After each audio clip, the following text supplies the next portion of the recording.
नेहरू जी केवल तत्कालिक प्रभाव देख पा रहे थे, इसलिए उन्होंने कहा कि हम वहीं के वहीं हैं। लेकिन सच्चाई ये कि इस एग्रीमेंट के कारण देश बहुत पिछड़ गया, देश बहुत पीछे चल गया और देश का बहुत नुकसान हुआ। हमारे किसानों को नुकसान हुआ, हमारी खेती को नुकसान हुआ। और नेहरू जी उस डिप्लोमेसी को जानते थे जिसमें किसान का कोई वजूद ही नहीं था। यह हाल करके रखा था उन्होंने। आदरणीय अध्यक्ष जी,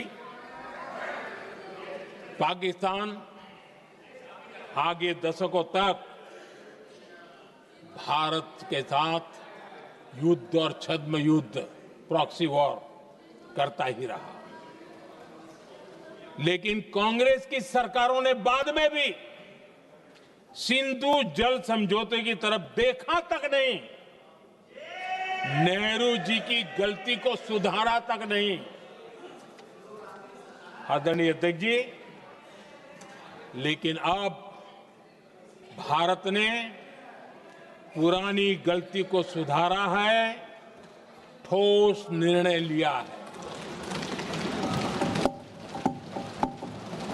भारत ने नेहरू जी द्वारा किए गई बहुत बड़ी ब्लंडर, सिंधु जल समझौते को देश हित में, किसानों के हित में एबेंस में रख दिया है।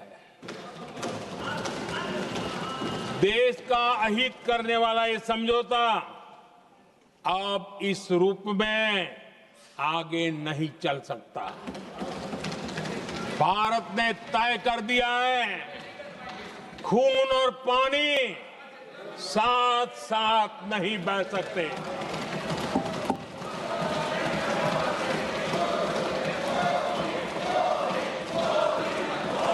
माननीय सदस्य, आप बहुत देर हो गई, आप उपनेता हैं, ये तरीका आप बैठे बैठे टोकते हैं। प्लीज, ये शोभा नहीं देता आपके लिए।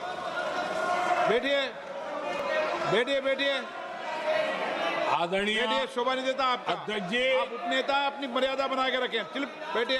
वहां बैठे साथी आतंकवाद पर लंबी लंबी बातें करते हैं। जब ये सत्ता में था, जुड़े हुए हैं, जब इनको राज करने का अवसर मिला था, तब देश का हाल क्या है, क्या रहा था, वो आज भी देश भूला नहीं है। 2014 से पहले देश में असुरक्षा का जो माहौल था, अगर वो आज याद भी करे ना, तो लोग सिहर जाते हैं।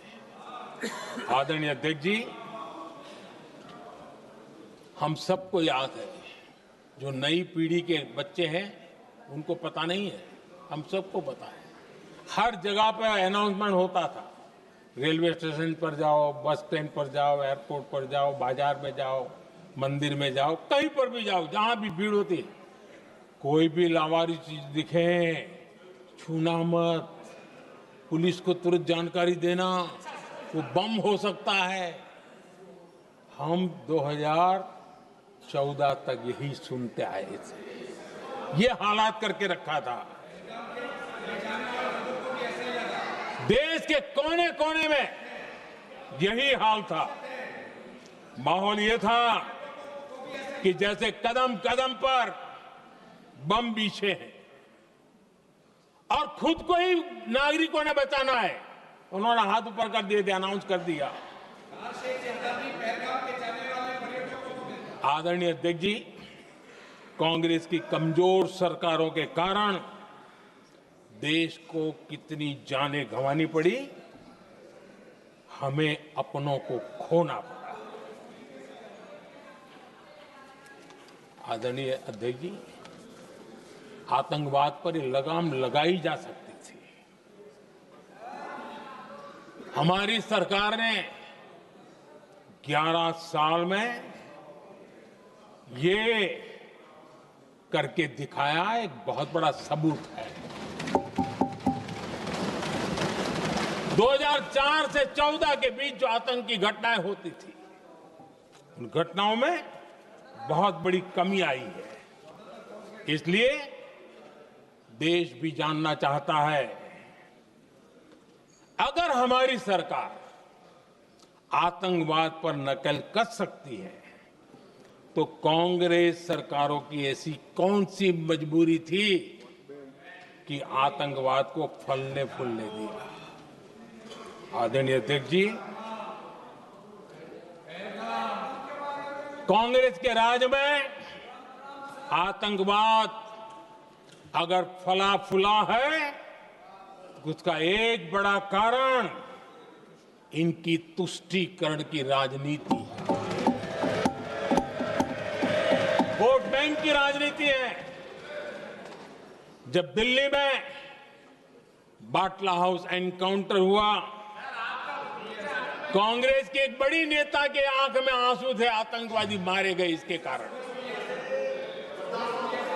और वोट पाने के लिए इस बात को हिंदुस्तान के कोने कोने में पहुंचाया गया। आदरणीय अध्यक्ष जी, 2001 में देश की संसद पर हमला हुआ था। तब कांग्रेस के एक बड़े नेता ने अफजल गुरु को बेनिफिट ऑफ डाउट देने की बात कही थी। आदरणीय अध्यक्ष जी, मुंबई में 26/11 का इतना बड़ा आतंकी हमला हुआ, एक पाकिस्तानी आतंकी जिंदा पकड़ा गया। पाकिस्तान की मीडिया ने, दुनिया ने यह स्वीकार किया कि पाकिस्तान